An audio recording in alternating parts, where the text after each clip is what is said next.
From fabulous Las Vegas, Nevada, this is Pod Therapy, real people, real problems, and real therapists. You can submit your questions anonymously at podtherapy.net or email us at podtherapyguys@gmail.com. It's a new year, a new me, and this year I pledge no more all-you-can-eat sushi without a spotter. Oh, I learned my lesson. And now, broadcasting from the churn, that guy's Dr. Jim Jobin. I'm Nick Tangeman. It's time for some Pod Therapy. did you try to go without me? I did. I went yesterday. Oh, you need me. You see? You need a guy to bail you out. It was you need terrible. a guy who does not care. I finally had to tell the server, I was like, I'm just going to have to pay for this extra one because I can't. Did they actually charge you? They did. Oh, okay. No, they were it's pretty rare Yeah, that they were real cool about execute on the threat. Yeah. Yeah, but you went too far, right? I did. Oh, no. What was the last roll? It was the sexy girl. Okay, but that's Yeah. not a baked roll, is it? Yeah, it is. See, okay, that's No, amateur. it's a deep fried. That's amateur. I know. What are you doing? I know. And you know how many times I've talked I you know. out of that? I know. But You always do this. we always get the pastel, which I really It's love. a very good roll. But I started off with that one. Yeah, And then I went to the you fool. deep fried. And you've done this so many times. I know. We'll be like 4 rolls in. You'll be like, I think I'm going to get this loaf of bread roll. And Yeah. I'm like, no, wait, stop. No, the bus has left for that one. We can't have it. You're like, no, I really want this baked Japanese lasagna. And I'm like, you do not order that 5 rolls in. So I went. That is an opening roll. Had sushi and then went to see Knives Out, which is a great movie. What's it called? Knives Out. Knives Out. You haven't heard of Yes. this? No. What is this? It's big time. Oh, it's Oh, it's wow. Chris Evans is in it. Captain America. Yeah, but he Okay. doesn't play Captain America in this one, Oh. which is a little disappointing. I didn't know that until I got in Contractually, there I and thought watched he was it. always Captain Yeah, America yeah. now. Turns out in this one he isn't. Oh, but, that's weird. Great movie. You should check it out. I hear nothing but good things about it. Yeah, Knives Out. Yeah, Okay. very good. So you're sitting there in your sushi coma, trying to keep your eyes open and watch a movie. It was the only time I remember in the recent past where I went to a movie and I didn't order popcorn and Oh M&Ms. yeah, 'cause it's just no. I I- would like water and nothing. When Please. at one point, I even asked Laura, I was like, "Do you think anybody would care if I just unbuttoned my pants?" Because I was so Wait, uncomfortable. which kind of theater did you watch this at? I can tell you from my experience in movie theaters, no. No, Nobody cares. No. they do No not one care as long as you sit in the back. Well, we have a piece of paper here that I'm tapping up against the mic. Good job. It is a letter. Thank you, making sure there's proper sound effects. It's a letter from one of our producers. It is from Smitty Scoop, and I am opening it up as we speak. And let's see what's on this thing. Aw, it's a Christmas card. Oh, very cool. From the Smitty Scoop family. Oh, very nice. Beautiful people. Oh, he's got all girls. Good for you, Smitty. That takes a special kind of dude to raise all girls. And it says, Congrats on completing 2 years. I will see you guys at Scoop Fest for sushi. Well, Smitty, you'll see Nick, because I'm not even sure John I'll be was let not in. invited. Yeah, I'm pretty sure there's like a picture of me at the front of the Orleans, and it's like, do not let this guy on property. I mean, the sushi place will probably let you in. Yeah, I could go in there. Yeah, There's maybe. more. He wrote, nothing personal, but Jim is out as fantasy football connoisseur, or commissioner. Oh. Both are true. I will, what does he say? I will take over next season. 10 teams with no week 17 and no schedule is shenanigans. Happy Festivus, Smitty Scoop. Honestly, Thanks, Smitty. Yeah, I'd be fine with. I'd that be if you completely fine with that. I don't think Jim's that going to argue. He with and that. Leon need to be the co-commissioners, and we're just here to like have fun. I think that's absolutely true. We had no clue what we were doing. I Are we forgot to play inviting my Leon people. back next year? Yeah, I feel like we should kick him out. Yeah, We should that's- leverage any power we If have. you win by that much, I mean, Get it's out. like- There's a mercy rule. You have to go up a You got to league. go up a division. Relegated? Yeah, you got to go up to the Matt Mattingly league because we're crap. Yeah, he's now in the Premier League. We are amateur hour. Well, Happy New Year, guys. Happy New Year. Happy New Year. We've officially crossed over. It's 2020. It is the year of optometry commercials. I've been calling it Yep. for That a is long just time. true. It is true. I've actually had patients who are optometrists, and they've told me we are literally signed up to take out loans for all the marketing we're going to do. This is it. I don't believe that. I believe it. It's 2020, and so can you. Yes. Right? There it is. Go get your glasses checked, Ha. folks. This is the year. I'm due. Yeah, I'm due. I'm going to go get mine done. Yeah. due for So some new ones. actually, I went to the eye doctor this past week. Oh, None did of you? this is important. No, Sorry, this it's is not super relevant. relevant. To When I think New Year's, I want to know how about your eye I doctor don't know how we appointment. got on that tangent. But a year ago, was it a year ago?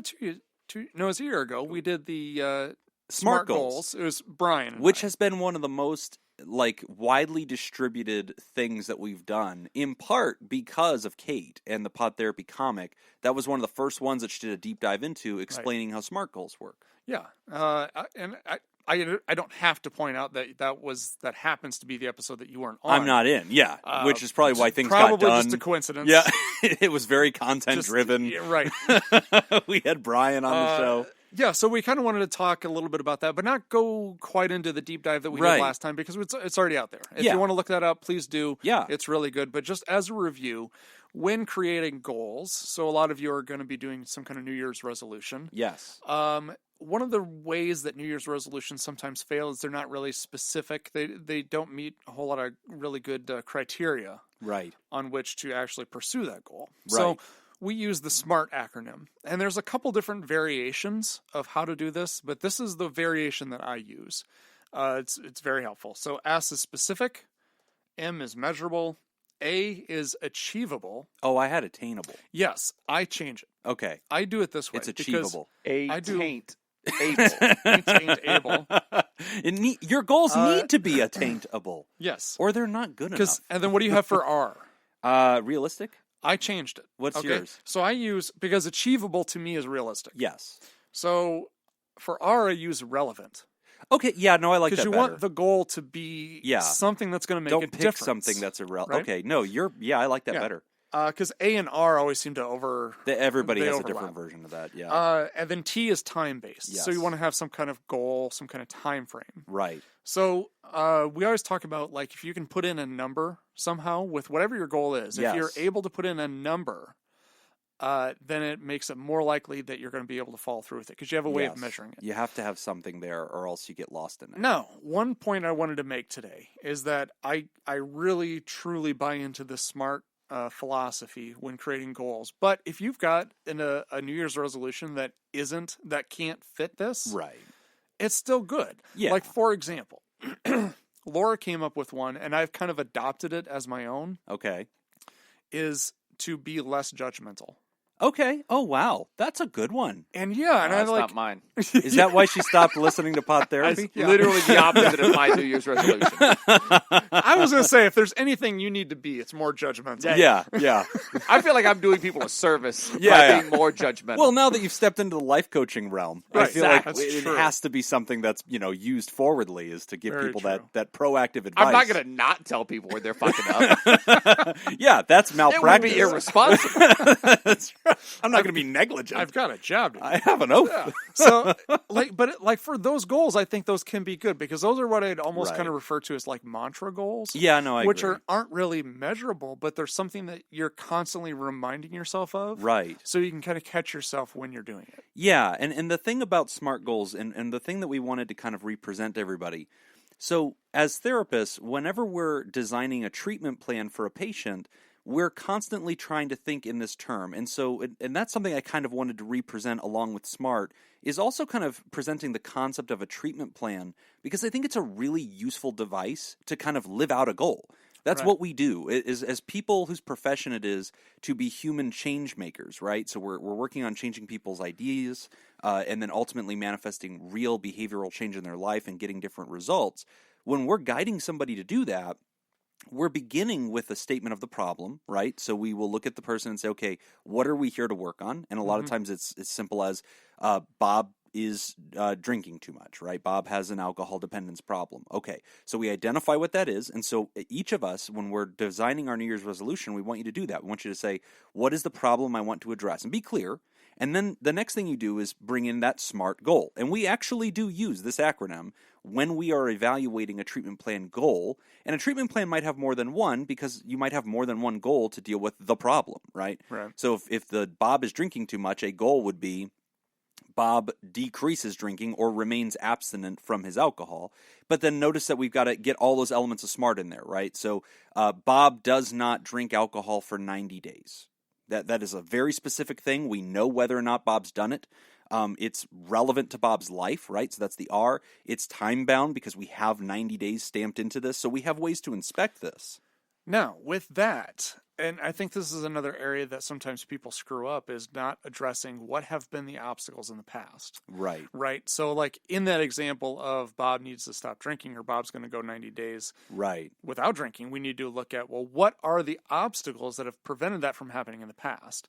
Yes. And then you can create goals and objectives around that. And that's the second word, Right. is that objectives concept. And actually, I should probably point out, historically, if one of our junior therapists brought us a goal that says Bob will not drink for 90 days, we wouldn't allow it, because we don't like goals that are the absence of action. Right. We like goals that are the presence of action. Yes. And Bob drinking shouldn't end the entire treatment plan because, oops, he did that. Yeah. We like proactive things. So a goal would be, Bob will complete 30 days of treatment, right? Or Bob will complete the inpatient program, or Bob. So I thought that I want to take away this fictional Bob. I actually do have a New Year's resolution, and I've actually written out a treatment plan for Okay. myself. And so a treatment plan that therapists design has the problem, right? Then we have a goal or two that are proactive things the patient can do to ultimately deal with the problem. But then underneath goals are something that we call objectives. And objectives are very tangible things that you can see the patient do. You should be able to verify in real time, and they tend to also line up with the acronym of SMART. They don't have that same strictness because they tend to be more action-based. And then sometimes beneath an objective, we have a method. And a method or an action is like an even smaller step of and an incremental thing that the person might do in order to achieve the objective, in order to achieve the goal, in order to deal with the problem. And so why are we rolling this out in a brief sense? Because we want this to be useful as you guys think about your goals for the next year. It's if you want to really drill in and be a therapist about it, this is the way we generally design our life goals and the way we guide patients through care. So I've designed a treatment plan to deal with my New Year's resolution. Let's hear it. All right, so Jim's problem. Jim is an unpublished author. I would like to become a published one. Okay. I would like to publish my book. So because Jim is not a published author, Jim has a few goals on his treatment plan. So goal number 1, Jim's book of fatherly advice will be published in 2020. All right, now let's run through SMART really quick to say, okay, that goal, Jim's book of fatherly advice will be published in 2020. Is it specific? Yep, it's Jim. It's his book. It's specifically the one about fatherly advice. Notice I didn't put a title in there because that way we can still change that title, right? But we know the heart is not any book, not Jim will publish a book. Jim will publish the book about fatherly advice. So it's specific. Is it measurable? Yes, we'll know whether you did it because of that word published. That has specific tone to it. We know if it's done. It has a red line sense. You know if you did that. Is it achievable? Yes, it is possible to publish a book in 12 months, especially if you self-publish a book, which I'm going to do. Is it relevant? Yes, that is a relevant goal to my life. It's a work I've been doing for 10 years, and I think it lines up well with my profession of being a therapist, so it's relevant to my world. Is it time-bound? Yes, it's going to be done in the year 2020, so I have 12 months to pull it off. So beneath my goal of Jim's book of fatherly advice will be published, we have the first objective. Objective A, Jim will spend 8 hours a week finishing his manuscript. Now, we, again, don't have to subject that as much to SMART, but notice how it fulfills the goal. The goal is Jim's going to publish a book of fatherly advice in 2020. Objective A, Jim will spend 8 hours a week working on his manuscript. Now, notice that is observable. An objective is usually observable. Nick could verify whether I did that. And so that's what we want an objective to be. Something stupidly specific about your week, about your life. And a lot of times therapist goals sound like this. Bob will spend 20% of his day, or Bob will demonstrate coping behaviors 20% more often than he currently does, which sounds super vague, but it's observable. I can see Bob doing yoga. I can see Bob reading a book. So objectives generally need to be things we can see. So objective A, Jim will spend 8 hours a week finishing his manuscript, and then I added a method underneath that to get it even more specific. Method, Jim will use business hours on Friday. That would get 8 hours. Because if you just throw it up there and say, Jim's going to get 8 hours on the clock. Yeah. Okay, but like when? So carve that in, right? Into the treatment plan. Fridays are going to be Jim's book writing day. That's always advice that I like to give people, because otherwise what happens then is if you do 8 hours a week, then, well, when is the end of the week? Is it Saturday night or is it Sunday night? And then what tends to happen is it's the last 8 hours of the week. Yeah. and so it should go all the way. So right. just, so and I'm glad you're asking spending, that clarifying question for me, because that holds me accountable. My week is Monday to Sunday. So if I goof on Friday, I can make it up over the weekend, and that gives me time to kind of capture that. So again, the goal, write that book of fatherly advice. First objective, get 8 hours on the manuscript. Method, I'm going to try to do that on Fridays. Objective B under this goal, I'm going to hire a copy editor or proofreader at some point to actually finalize the book, right? I accept. Oh, that would be fantastic. It just turns into clip art. Jacob, where did my fucking book go? Oh, man, I am sorry. I am sorry, but I have improved it greatly. You will thank me for this. Okay, so I got to get a copy editor or proofreader. And then I have a method beneath this. How am I going to do this? I'm going to review 5 candidates on the websites Readly, Upwork, and any other kind of freelance editor site. And I will go through 5 candidates. I will review them. And then I will determine from one of them that I'm going to select one. And if I can do that, then that meets my objective of getting a copy editor or proofreader, which lives up to my goal of publishing this book in 2020. And then I have a third objective under this goal. Jim will proceed with a self-publishing company. Now, this is an important designation because if I wanted to go traditional publishing, I would have very little personal control over my goal. My goal is publish the book in 2020. But if I said, I'm going to do it through a traditional publisher, well, if I hand it to Simon & Schuster and they say, okay, cool, we're going to take it, the ball is now out of my hands. They will do with it what they want on their timeline. They'll get around to it when they want to. So if I'm going to take personal control, then objective C, Jim will proceed with a self-publishing company, is very important. And the method beneath that, Jim will review 5 companies for the self-publishing. So that's my goal. I want to, but the problem is not being a published author. The goal is to fix that by publishing in 2020. And then my 3 objectives have to do with how I'm going to do that. And each objective drills down a little bit deeper with a method that kind of very specifically puts that control in my hand with something actionable that somebody can see me do. Now, real quick, I had a second goal, and the second goal goes along with being a published author. And the second goal is Jim will sell 100 copies of his book within 12 months of publishing. Okay, again, SMART. Is it specific? Yeah, 100 copies is really, really specific. Is it time-bound? Yes, 12 months of publishing. Is it relevant? Yes. If you're going to be a published author, you could publish it right now and go shove it in a library. Nobody will ever read it, and you'll kind of feel sad that you put that much work into it and nobody cared, right? So it is relevant. Is it achievable? 100 copies in 12 months? Yes, I think that's a low number. Like that's an achievable number in real life. Your I mom could buy will buy 100. 10. Yeah, my mom's down for 10. I could probably get my son to run around as a Boy Scout and sell them to people or something. I'd get something done. So yes, it does meet all. I'll probably buy 10 copies for some nefarious reason. He's gonna leave them in men's restrooms. Yeah. Just staple them to things. Those will be the only books in his life coaching office. Yeah. This is it. Why do you have 10 of that same book? Shut up. I got a discount. I kind of just wanted to help a dude out. He had a goal. I was there when he made it, so I have 10.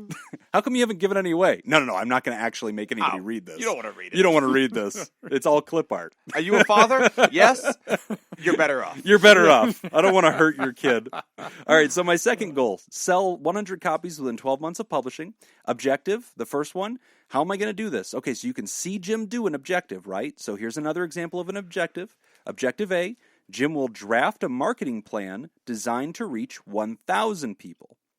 So I have to do that. If Nick was my therapist and he said, Jim, show me objective A, I have to be able to put in front of Nick a marketing plan with the goal of reaching 1,000 people. Now, it doesn't have to be good. It doesn't have to live up to a standard. It's just Nick should be able to see something that says Jim's marketing plan and basically it aims to reach 1,000 people and identifies how it's going to do that. And then I have a method beneath that objective. Jim will purchase a book on marketing a self-published book and complete the exercises. Very, very actionable. So I'm going to go out and buy a book about how to market a book, and I'm going to do what it tells me to do. And then if Nick was holding me accountable, I would, objective A, present him my marketing plan to live up to my goal of 100 copies in 12 months. Second objective, Jim will publish a website for his book. Is it relevant? Super duper. If you want to sell 100 books, you're probably going to have a website. The method, Jim will open up a Wix account and begin with a template. There you go. Super duper specific. Notice how baby steppy these things are.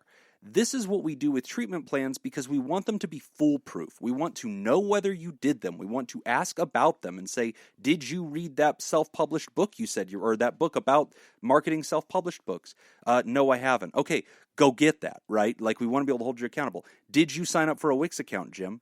Yes. Okay, have you opened a template and begun drafting it?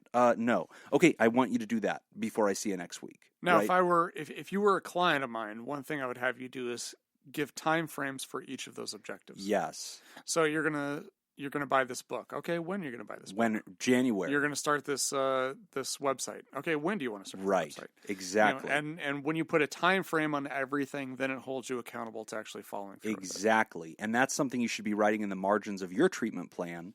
And my last objective is simple. Jim will create social media accounts for the book and I named them Twitter, Facebook, and Instagram. And the method, Jim will create an email address to use to open these accounts. And again, if Nick were my therapist, he would say, great idea, Jim. That serves your goal because your second goal was to sell some of this book. You can't do that if you're not making noise about it. So that's relevant. Good objective. Now, when are you going to do that, right? And then he could follow up with me. If we were having weekly sessions, he would say, great, let's go over our treatment plan together, and why don't we check in on the things you're working on and give me status updates, and we'll brainstorm and we'll solve the problems as we experience them. So that is my little brief treatment plan. So my goal in 2020 is, and this is a real goal, I really do want to get this book out there in 2020. These are my 2 objectives. It's not an example. It is not just an example. It's a real thing. And so, but I wanted to use that to model to everybody, here's how we as therapists not just take SMART as a goal, but how we drill into that goal with objectives, which we can see you, the patient, do. And then sometimes we go deeper with methods, which is inside of that objective, what are some action steps that you must do for us to be able to see it? And then constantly apply time to it, and then show this to somebody. We usually make you sign it with us, and we sign it with you as an action of accountability. And then, we agree together that we're going to check on this. So, and then as a general rule, we check on it pretty commonly, weekly, but also definitely every 90 days. So if you're thinking of a year goal for 2020, that is one method you could use to apply the concept of SMART and then drill deeper and deeper into this treatment plan kind of mentality. Very good. So I have a question. Yes. Is there such a thing as an unpublished author? Because Jim said he's an unpublished author. Yes, because I'm an author in that I have written something. Doesn't that make you a writer? That's a great, wow. Okay. Checkmate. Yeah, no, I think I just got defeated. I think you're right. I think the definition of an author. I think somebody has to have purchased your work. Yes. For you to be. I think you're absolutely right. Okay. So I have to change that. The problem statement is Jim is an unpublished wannabe writer. Well, you are a writer. I am a writer. I have written things. You're not a wannabe writer. You are a writer. But I am not an author. I think the problem is Jim is not an author. Jim must you want to be published. an author. Okay. Yes. No, that is good constructive criticism. I receive that. Okay. So I'm a writer. I need to become an author. How do I do that? You publish something. You publish a work. You publish something. because you're a writer even if nobody buys it. Like, absolutely. If it's on a shelf, you're a writer. I think if you're published, you're an author. You're an author. Yeah, if you don't sell a single book, you're an author. Yes. You know what this means? What? I think you've just been life coached. Boom! I was. I'm his first client. It's fine. Hey, I'm your life coach, Jacob. You have just been life coach. Hell yeah, I was. He life coached me right in the mouth, and it was good. Oh, shit. He's really good at this. Yeah. So, I'm really interested. I hopefully some folks will tag us on Twitter or Facebook or whatever. Let us know what we're going to be working on this year. Yes. If you choose to participate, and keep us posted on your progress. And hey, really quick shout out to Robert Brownie Jr. Mint, who posted on Twitter that he has not smoked in a year. And that's great. That was his resolution, and he borrowed from the show to get that done using SMART goals, but also something that we had talked about during October, which was telling yourself, I'm just not the kind of person who smokes, or I'm just not the kind of person who eats fast food, or I'm just not the kind of person who does gambles. And by constantly reinforcing that mentally, he was able to just stay away from the cigarettes. And he had a counter for accountability. He told people about it. He gave it away. Yeah.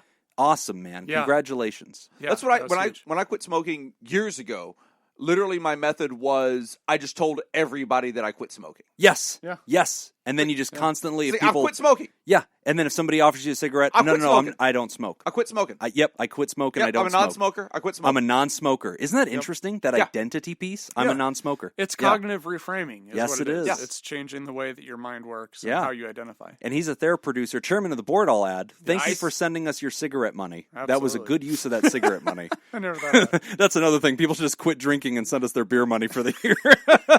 I'm investing in therapy right now. All right, man. Congratulations on your year. Yes.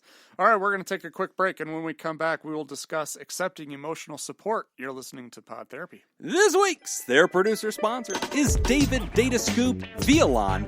David was a Danish philosopher, theologian, poet, social critic, and religious author who is widely considered to be the first existentialist philosopher. He wrote critical texts on organized religion, Christendom, morality, ethics, psychology, and the philosophy of religion, displaying a fondness for metaphor, irony, and parables. Much of his philosophical work deals with the issues of how one lives as a single individual, giving priority to concrete human reality over abstract thinking, and highlighting the importance of personal choice and commitment. If you know who David Datascoop Violon really is, Mike Tyson. you can tell us at www.patreon.com/therapy and sign up. Again, that's patreon.com/therapy. We're back. You're listening to Pod Therapy. Our next question is about accepting emotional support. All right, good letter here. Spoiler, that was Adam West. Adam West That's from who it was. Batman. I knew it was something. God, he was so good. Hi, guys. I have been in therapy for a number of months, and without getting into unnecessary details, basically, I've never really received a ton of emotional support in any of my closest relationships. Not my parents, not my siblings, not my husband, etc. I've always been very independent, and I admit at times kind of cold, partly as a result of that. But recently, I've been going through an extremely difficult life situation, and my family has been rallying to do their best to help and support me. The thing is, it's really foreign to me, and I struggle to accept it. I've gotten better at accepting concrete help, like cooking us a meal or watching my kids for me, but I get uncomfortable and anxious and basically shut down and walk away when they try to talk to me or otherwise get into my emotional stuff or be present for me. I never stopped and thought about any of this before, and my therapist has been very helpful in terms of sorting out and identifying what's going on, but doesn't offer any advice or strategies for how to change it. Maybe just being aware of it is supposed to be enough, but it's not for me. I'm still stuck. Any ideas? Thanks. That's a good one. That is a good one. I guess it's a good one in my mind because I think this happens a lot in therapy where sometimes folks will go into therapy and really want advice from the therapist. Like, okay, here's my problem. Tell me what I need to do. Tell me what I need to, what changes I need to make. Right. To get this to work out. And I think sometimes they're put off a little bit when the therapist doesn't give advice. Right. That's a lot of super it, common. a lot of it, yeah. And I think a lot of it has to do with the approach of the therapist too. Like if you're like, for example, with me, I do a lot of like Socratic questioning, right? Because for me, it's a lot. It's better for the person to arrive at the conclusion themselves, right, than for me to tell them what the conclusion is. It will mean nothing. Exactly. It will never stick. They'll walk right out of there and forget that you just gave them something that you had to read 45 books to give them, right? And they will walk out like you gave them nothing. Now, one thing that I always try to do though too is I always try to make sure that they leave with something. Yes.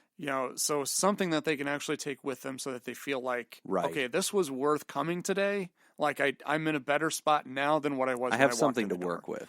Yeah. So, I mean, that's just my thought right off the bat. Well, no, I think that's a really important observation. And to the writer, in fairness, this writer also sent us a lot more than just this letter. This was the part that was meant for the public. So we do have more of an understanding of what the writer's actually going through. And I'll keep it still on the field with what the writers specifically mentioned on air. But writer, one thing I want to point out here is because you're a self-reliant person and you're deeply independent, It's unnatural for you to feel like you can give people your truth and give people your emotions. And so it's not uncommon that a person in that situation becomes used to being guarded. Sometimes we become guarded because we don't trust other people with our needs, because we've tried in the past, and they've hurt us, and vulnerability is sometimes very scary for us, and we're not used to it. So one thing I want to observe here is, I think Nick's right, and the therapist sometimes doesn't want to just come at you practically because, and I'll point this out, by the way, writer, you're actually practicing exactly what you need to do with that therapist. The fact that you're sitting with a therapist and in that safe zone, you're becoming emotional, you're tapping into your truth, you're going through sometimes the real issues of the day of how to deal with your kids and how to deal with this crisis, and sometimes your own, words of just what you're feeling. You're practicing this new skill with the therapist right now. And one observation I have alongside that is sometimes that's actually the best place to do it. What I've noticed, and Nick, I think you've seen this too, is that sometimes you have a person going through a real crisis, right? And maybe they're grieving the loss of somebody, or maybe they're facing a tragedy and something really scary is happening.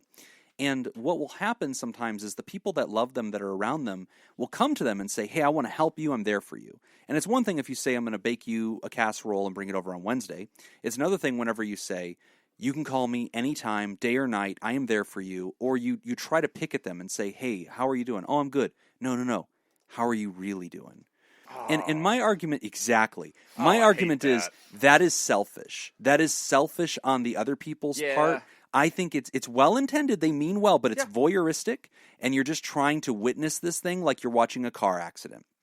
And I understand it comes from a decent place. You're a good human, but at the same time, I'm reluctant for you to use that. And so for the writer who is the victim in this, or the person going through this truth, I like that you're learning to open up in a safe space with your therapist. Yeah. And I would actually coach you, don't feel that you need to reveal those emotions to other people right now. That's not your natural way. And you know what? If they're putting pressure on you and saying, come on, open up with me, tell me the truth. You know what? You don't have to. And I don't want you to feel like that's something wrong with you, that you would write in and say, guys, what's wrong with me? Do I need... No. There's nothing wrong with you. You're being extremely responsible. You're talking to this therapist. You're already engaging this. That's a useful helper. And as therapists, we're interested in actually getting into your truth with you and helping you through this. We're not just voyeurs who are just trying to find out the latest gossip in your life. Sometimes we're the safer place to kind of invest your raw emotional truth. I was just talking to someone the other day about not caring about people and things, and what the term not caring actually means. It is not a negative term. No. And in this case, there is a little bit of that in there with a therapist, with someone, with a professional who is out there. Right.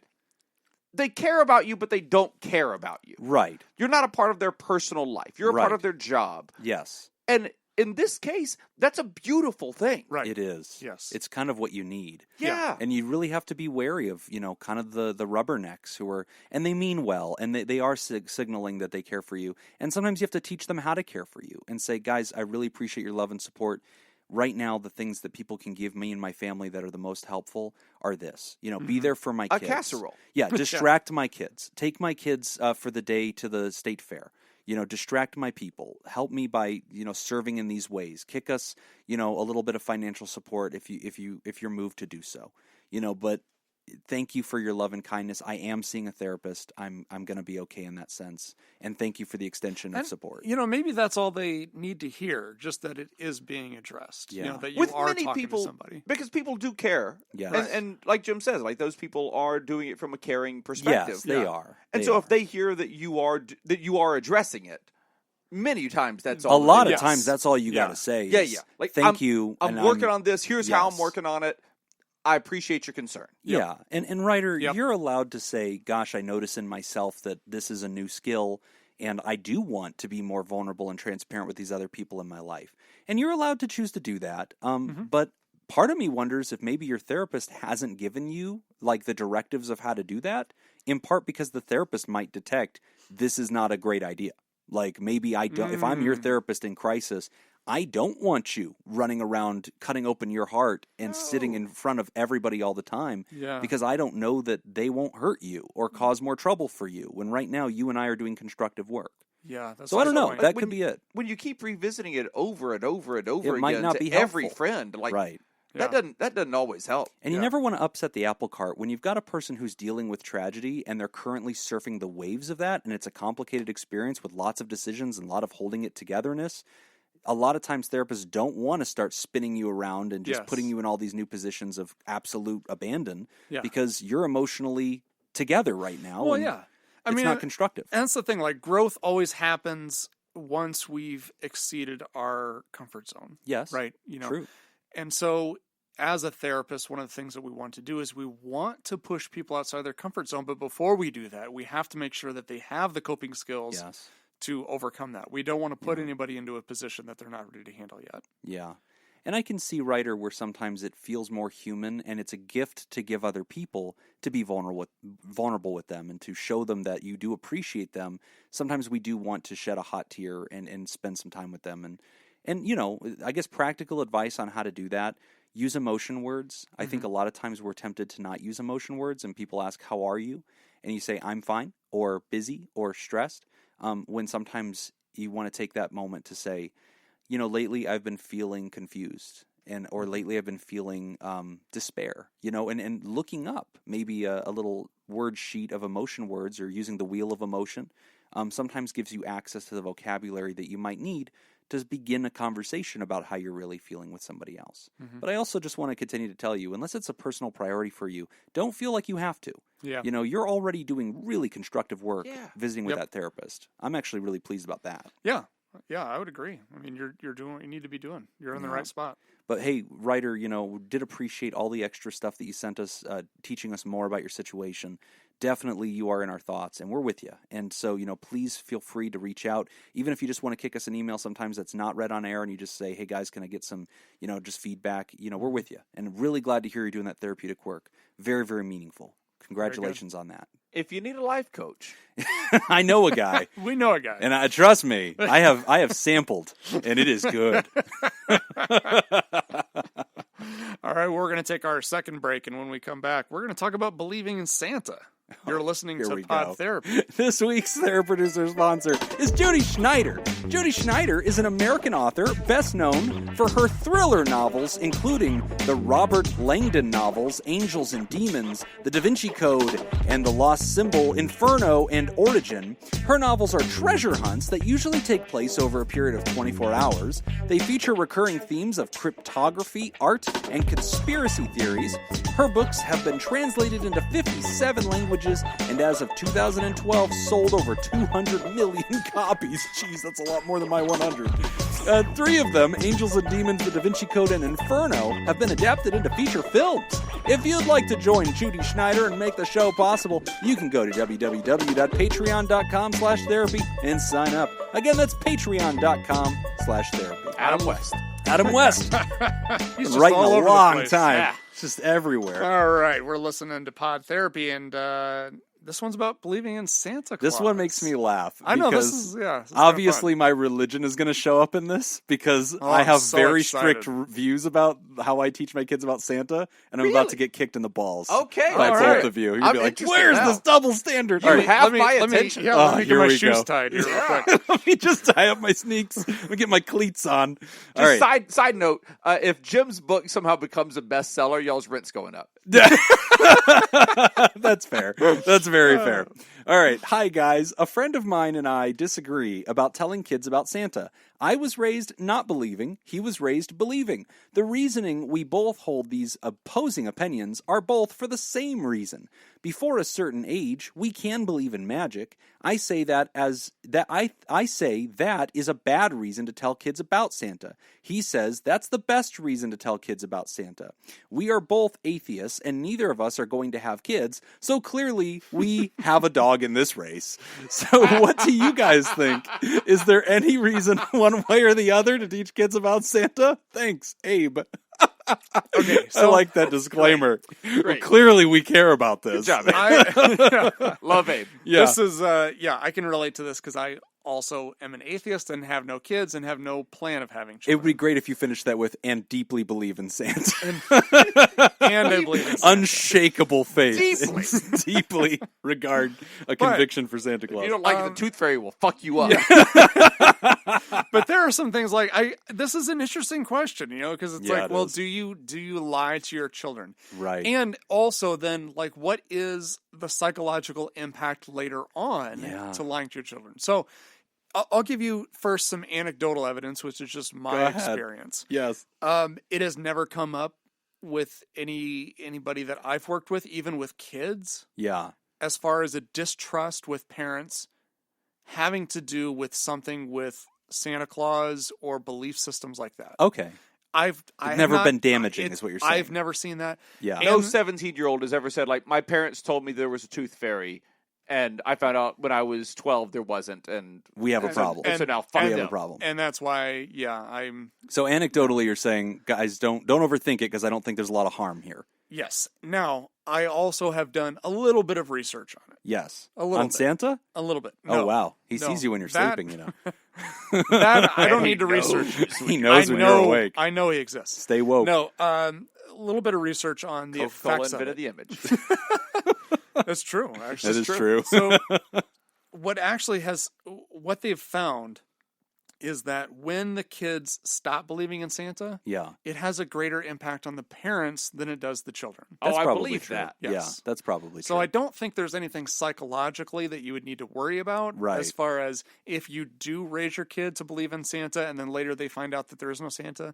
I don't think that it's going to be a problem. Right. Are there instances, have either of you heard of instances of, I have no idea what the answer to this is. I'm really just curious. It just occurred to me. Of a child finding out that there is no Santa Claus and that having a big effect? No. Yes. Okay. What? And this begins my answer to the question. Oh, shit. I hate when I accidentally set Jim up. Buckle up. All right. This thing gets deep. So, anecdotally, Nick was saying, hey, in his personal lived experience, he hasn't bumped into anybody for whom this was a problem. In my case, I've not had just the opposite. Most people, it's not a problem. But I've had many cases of the opposite. And I'm being one Really? of them. What do you mean Yes. many? Okay. So, Like roughly how many? at least 4 from the kids I grew up with. Okay. But keep in mind, we went to like a youth group and grew up in church and stuff like that. So this was a very important did too. thing. Okay, cool. By the way, and yeah, actually Nick did too. He was a Lutheran. Yeah. So for us, and for me specifically, I believed in Santa Claus with religious fervor until I was like in 5th or 6th grade. So it went How old is further that? than it should have gone. How old is 5th or That 6th is like grade? 12, almost Oh. 13. Like Oh, it yeah, is that's old. It is a pivot. Okay? And so like Nick, because when did you find out it was there was Santa? I would say probably around 3rd grade, and then I continued to play off that there was because I didn't want the presents to stop. yeah. Okay. So a couple years after that. So that's about when I found out. I Yeah. found out Yeah. pretty later in life, and I have a friend who I grew up with, and we went to the same church and everything, and we actually match in a lot of ways. He's actually a huge mental health advocate too. We're going to have him on the show sometime in 2020. He's a really neat guy. He's an artist. And he also went through the same thing, and sometimes we would talk about it as kids because it really messed with us as teenagers. We'd talk about it. But like, I believed not because I wanted to believe, not because I really struggled with it, because I was like, God, this does not make any sense. My mom, who was a bat. Santa Claus. Didn't make sense to you. Santa Claus didn't make Okay, sense. great. My mom, who is a bat, and a very good person, and a very good mom. She's a very, very loving mother. I love fruit. However, in her good intentions to give me magic, and in her good intentions to let me enjoy my childhood, she sold the Santa thing a little hard. And so It could whenever be said I she would took you under her wing. So here's yeah. So here's what happened. She sold the Santa thing, right? And she was also the parent in my life who was teaching me about religion. Whenever you end up losing a lot of credibility on one thing, now you're going to lose a lot of credibility in the other one. So I kept on the Santa thing, and I'd come to her in like really honest times as like a 4th grader. Be like, Mom, I'm the only person in my class that believes in Santa Claus, and like I'm talking to the other kids, they have all these reasons for why there definitely isn't one. Was this like not during Christmas time too? Yeah. Was Oh, no, it, like during the March? summertime. Yeah. Yeah. And I'd be like, Mom, are you sure there's a Santa? Because like if you tell me there is, like I will believe you, but this does not seem true. And she would leverage her credibility, and she didn't know what to do. She, Okay. who knows? Sure. Okay. Okay. And so she would say, okay. She's only a bat. She's only a bat. All right, so fast forward. So I actually did receive, I'm not traumatized, but like it was psychologically difficult because when I discovered there was no Santa, the day she finally had to sit me down. I didn't even have some devastating awakening. She finally sat me down. Hold on. Kate, if you're Start listening. drawing. Sharpen your pencil, Kate. This is definitely a pod My therapy mom had comic. to sit me down, and she said, Jimmy, it's kind of gone on long enough now. We need to Oh, talk. it's never occurred to me to call you Jimmy before. Oh, yeah, it happens. But So that's funny because everybody knows him as Jimmy. Nick has walked Like, into my yes. social circles with people I grew up with, and they'll be like, Jimmy. He's like, who? I'm like, even your girlfriend, even Yes. Laura's like, you mean Jimmy, right? Jimmy Jobin? And she's like, no, it's Jim. Don't call him Jimmy. It's weird. So anyway. Obviously, you're a Jimmy. Yeah, obviously. So Makes all she the sat sense. me down, and she was like, hey, it's time to talk about this. I've let this go on too long. There is no Santa Claus. And then I was like, I was really kind of hurt because I was like, wow, man, because like I really believed there wasn't one for so long, but then like I felt like a bad person for not believing, 'Cause you and had like it gone was a through it moral straight up test. fast. I was really going through a religious experience right then of like losing my faith in Santa at that time, but looking at this person who I love and saying, I only held on to this because I trusted you unequivocally. And now I was at this tender age where I had to figure out myself, right? But of course, in that conversation, I asked the logical thing. Mom, is there also no God? And that was a hard moment, right? Because here I am losing Punched her everything. right in the stomach. I bet. Right? Yeah. Oh, yeah. Yeah. And so she was like, okay. And it put my mom in this terrible position where she had to go, no, there's a God, but there's no Santa. And from that moment on, I was like, you've lost a lot of credibility. And it spiraled me, right? And I was a really sciencey kid. Like, And I also, realized I she don't has come the off same that way. amount of proof for each. Exactly. Yes, Yeah, you have to like, take it that's on tough. authority, right? Yeah. And so I went through this really deep, concerning process. And so we don't talk about my faith a lot on the show, except in regards to the fact that I believe that the will of God was to bring us the life coach jingle. I think that was the reason we exist. I'm not even sure I have another purpose. I mean, I've kind of started to believe. I think that was it. That was- How do you know there's a God? Okay, like I don't, but like I'm leaning that way because you have to listen to this jingle. Like, it's Jim. that good. It'll be fine. It'll be fine. Yeah! I'm your life coach, Jacob. Sorry. All right. So I went through this whole process for myself where I had to kind of be on that rail of, do I think these things are true or they're not true, and how does that impact me, right? So the faith that I have, which I'm using air quotes, the listeners can't see, is a very complicated one. And like today, our sponsorship was 2 authors. Nick's favorite author is Dan Brown. My favorite author is Soren Kierkegaard. And Soren Kierkegaard's a religious author. He believed in God and believed in Christianity. He's also the very first postmodern existentialist philosopher who believes there's no such thing as truth and believes you cannot prove anything. And that, for all you know, this is a simulation. And his stuff boggled the minds of so many philosophers for so long that a lot of people, he is verboten. Like, he is the enemy of rational thought. Whose favorite author is that? That's me, Soren Kierkegaard. Yeah. And so Kierkegaard's an existentialist, and he says, you can't prove anything, right? And so, like, it's an interesting perspective, right? All this comes back to this question of, should you teach your kids about Santa? So, Jim, what did you end up doing, right? Because you were devastated as a kid. I have 2 children. I'm the only one in this room that has any kids. Mm-hmm. I am religious-ish. I think religious is a better word for me. And do I teach my kids about Santa? No. And I didn't teach my kids about Santa precisely because I hope that there is a divine being. I also don't push my religion on my kids. My son is in Boy Scouts. Nick was a Boy Scout. And right now my son's earning his Duty to God badge.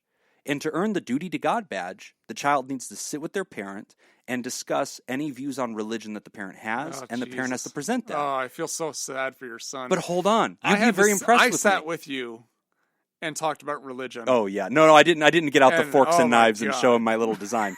No, you're an adult. That, I still don't understand. But here's the thing: I have this really I'm big. going to do this. Yeah. Hear me out. This hear me out. is a conversation I will happily have with Jimmy. this is here. gonna be fun. This is a whiskey yeah. conversation. Hear me out. Yeah, This is yeah. a good. I'll- It's a fun whiskey conversation. I'll do that. I'll do that. I got to tonight. be about half a bottle in, and it gets deep. I'll do that tonight if you want to. I'm Yeah, not yeah, doing yeah. anything tonight. It gets I'm serious. really fun. Yeah. It gets really fun. So here's what I've done with my kid. And my wife and I have talked about this because there's other members of our family that are like, they call me Jimmy, but they're like, Jimmy, you once served in a church. You have a degree in literally the Bible. why don't you teach your kids about your religion? Because I haven't. My son is like 10. And, besides praying at nighttime before we go to bed and thanking God for a nice day, we don't talk about this stuff. Okay. And so here he is trying to earn his duty to God. And he's like, Dad, can you tell me about, like, I'm aware that this Jesus guy exists, but like my son, who's 10 and can read at like a college level, cannot tell you anything about the Christian faith. I think that says or the more Bible. about what the college level is. Probably. But also it comes, yeah, that's probably true. But also it comes to me as, well, then why haven't you told your kid about this? And again, because I'm really against presenting my hopes about things as if they are facts. That is intellectually dishonest. And so I am so into this whole intellectual honesty thing that I've never taught my kids about Santa, because I never want them to look at me and say, you lied to me. You knowingly misled me about something that was existential to who I am and what I believe in. Because I never want to cause that damage. And I don't want to do it with Santa. I also don't want to do it with religion. I have no clue if the things that I've read in this old book have any bearing on truth. I hope that there's some nice sky daddy out there who's like, cares about me. And that gives me comfort. So it's functionally useful for me. I will never sit with anybody and be like, you should figure this out. Don't you No, because that feels intellectually dishonest. I have no clue if any of this is true. I'm literally sitting around hoping that it is. That's the best I've got.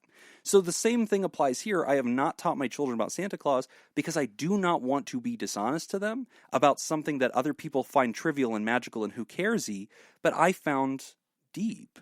And like, I'm telling you who you should be as a person because this mythological red-suited creature has an opinion about it. Right. And there's something in it for you. And to me, that plays too closely to this long species dilemma that we have had as human beings that have wondered about whether there is some consciousness beyond ours.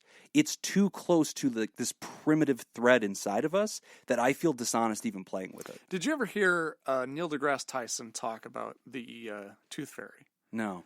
See, I don't have kids, but if I did, I would take this approach. Okay. Because he has a daughter, and he was talking about, this exact conversation. What do you do and all this. So for him, it came up with the tooth fairy. Okay. Where they didn't teach her necessarily about the tooth fairy, but they kind of acted as if when she lost a tooth, she would put it under the pillow. Yeah. They would put the quarter in, blah, blah, blah. Yeah. And so she started asking questions about it, and he didn't confirm or deny, but just kind of more like, well, what do you think? What are some things that tell you that this wouldn't teaching be true? them to use clues? And so I think as the story goes, I think he just kind of dropped it. Yeah. And then later on, it came back up, and she had said that she doesn't believe in the tooth fairy. And he said, okay. And so he said, well, how did you come to that conclusion? She said, well, me and all my friends got together, and we were talking about it, and we couldn't figure out if the tooth fairy was real or if it was our parents. So we made a pact amongst ourselves that the next person who lost a tooth would hide it under the pillow not tell their parents. Ah. And so, like, for him, that was like, holy Good shit, job. this is amazing. Yeah, because I'm teaching her critical thinking. I'm teaching her how to form a hypothesis. I'm teaching her how to test a hypothesis. I hate that. She's teaching it's all a great of this idea. stuff. But you are then, because if the one kid, the next kid who loses the tooth, they ruin it for everybody. If they say, yep, I didn't tell my parents, and I got but the they coin. Didn't actively hide it from their parents or something. It would convince the whole group. Something that caused the parents to know it, and they stuck a buck under the pillow. Then you've just fucked up. Jacob's right. The experiment would not pass the IRB. No. It's a bad experiment, but the principle is a nice one. I like the idea behind it. Okay, I disagree. I disagree because that is part of doing research, right? Okay, getting it wrong. There are confounding variables. And there more are data. things. No, but like there are false positives. But controlling the variables that you can control is also a big part of it. Sure. And that is a huge part of it. It's a good principle relying and a on bad somebody execution. Else outside of your control that they did the thing correctly. But Listen, I still stand because I still think Neil deGrasse Tyson, hold on, you have just been life coached. No, I still think this is good because Sit down, Neil. Sit down. Then what happens is then you get results that you're like, okay, but now I've got this, right? But I still have all this other pieces of evidence that don't fit. So you still have that conflict you have to resolve, which means you have to replicate the study. How I have done this with my children. Over again. When my kids, we acted as if with the Santa Claus thing, we put cookies out and put milk out, and we put the word Santa on some of their presents, and we go see Santa at the mall. So you do put. I was going to ask you. You put Santa. We participate from in Santa the on some of the holiday presents. fiction of it, Okay. but we do not lie. And so, like, when my 9-year-old, when he was like I think when he was 3, he asked me, "Daddy, is Santa real?" And I will not lie to him. And so I said, no, he's make-believe, but it's fun, isn't it? And he said, yeah. And I said, okay, let's play, because it's a fun game. And he said, Okay. yeah, let's play the I game. like And that. never cared after that. Great. My daughter, who is 4, almost 5, is the other way. And she is like all about this, but it's because she likes how much fun it is. But she's starting to get to that age where she's like, Daddy, she hasn't come right out and asked. So I've done the Neil deGrasse approach, because it's like, she said, like, Daddy, how does Santa, do the reindeer thing? Or how does Santa's reindeer fly? Or how does Santa always know what we're doing? And I won't answer. I'll just Not be like, spirit. magic, I guess. Or I'll just say, I don't know. What do you think? And then she's 4 years old. She goes, I think it's fairy dust. And I'm like, cool. Like, we just move on with it. But eventually she will ask me, and I will tell her, no, Daddy doesn't know. And or no, Santa's probably not real. I don't think so. And it'll just leave it at that. And when I sit down with my son and have to do the duty to God badge, I'm going to say, so Daddy's read this book, and I don't think that everything in it is true, but I like some of the teachings about how we should be kind to others. So you haven't done this conversation with the kiddo yet? Not about God. And he's not old enough for whiskey. But I'm going to present it So as this I is- don't Right. know if this He's is going to have true. to have this conversation sober. Yeah, I'm going to have to be sober, which is greatly going No, I to was inhibit talking my about him. ability to use. Oh, the boy. yeah, my son. So to the writers, I'd say you should dogmatically, fervently tell them that they are bad people if they don't believe in Santa Claus. Agreed. Throw them in a lake and see if they float, and then set them on fire and find out if they are a witch. Okay. Nick, how'd you find out there was no Santa? Actually, for me, it was because we would always leave on Christmas Eve to go to my grandparents' house, which was 2 hours away. And this one time, we all got loaded up into the car, my sister and I. Thought it was going to be, we all got And- loaded. No. So we got in the We car. talked to Jimmy about God. And then parents had to run inside real quick. And so they were setting up the house and everything for the presents. So when we came home, Santa had already been there. So then we leave. We drive 2 miles away, and it's a blizzard. And we figure out we can't make it. It's just not going to happen. So we turn around and go back. Oh. And we just missed him? Weird. Crazy, huh? Yeah, what Isn't are that the weird? odds? Isn't that Santa weird? showed up. Yeah. Oh, that's doing some math though. Yeah, Yeah. that's pretty advanced. That's some quick Yeah. math there. That's pretty Yeah. impressive. Yeah, I found out when I dumped a soccer ball out of a box and a receipt came out. Ah. Santa shops at Target? Yeah. I always thought that was kind of weird, though. That And I literally, I Santa has gift got the receipts? receipt. I was like, huh. And I looked at my parents. I was like, so Santa Claus? They were like, no. Yeah, No. that was the end of that. All right, great. It's the end of that. See, but if you belabor it for a decade, Right. things get weird. It's the belaboring thing that makes it. Yes. It's having the serious conversation, and it's the rest of it that makes it awkward. Yeah, I agree. Yeah, I think the other part, too, now that I remember it, was that I remember my sister getting really upset that she didn't get the New Kids on the Block concert VHS. Yes. And she was upset. I'm like, why are you upset at Mom and Dad? It was Santa. And I was like, I get it. Yeah, Never now I've made sense of it all. Yeah. I say this out loud, and now I know. As I hear myself, I think I Yeah. just put it all together. No, it makes sense. Well, good luck, people who don't have kids wondering whether or not you should tell children about Santa. You know what? Yes. I just tell I think every you should kid I see. aggressively tell them about Santa. Every kid I especially. see, I just tell them that I am Santa. I am Santa. This is my And I'm- off season. And I'm watching you. I'm watching. Mom, that man over there says that he's Santa and he's watching me. Well, he that's probably Uncle, is. That's Uncle Jacob. And yeah, but he's a great guy. He mostly watches mommy. All right. We have some apologies, or one anyway. Apology to, you know what, Nick, you say it. I'm not going to do it. Ulrike. You're probably right. The wombat Maybe question came anonymously from our website and was falsely attributed Yeah, to we you. did attribute to her, and it was not her. Feels like something she would have written, but whatever. Also, we have some new TherAPals. Welcome to the TheraParty. Welcome Nicholas Newman and Hope Litwin. Thanks for Welcome. joining us. And we have a new THERAPOD, Todd Canfield. Welcome, Todd. And we want to thank our bosses, the Elite Eight and mysterious and shrouded Illuminati members of our fan club, the TheraProducers. Thank you, Smitty Scoop, future commissioner of the Fantasy Football League. Thank you, Jake Schneider. Thank you, non-smoker Robert Brownie Jr. Mint, chairman of the board. Thank you, Kayla Lansbury, David Data Scoop Violon, Judy Schneider, Nathan's Hot Dog Scoop, Dr. Ben Dawn, and ex officio board member Ellie O'Dare.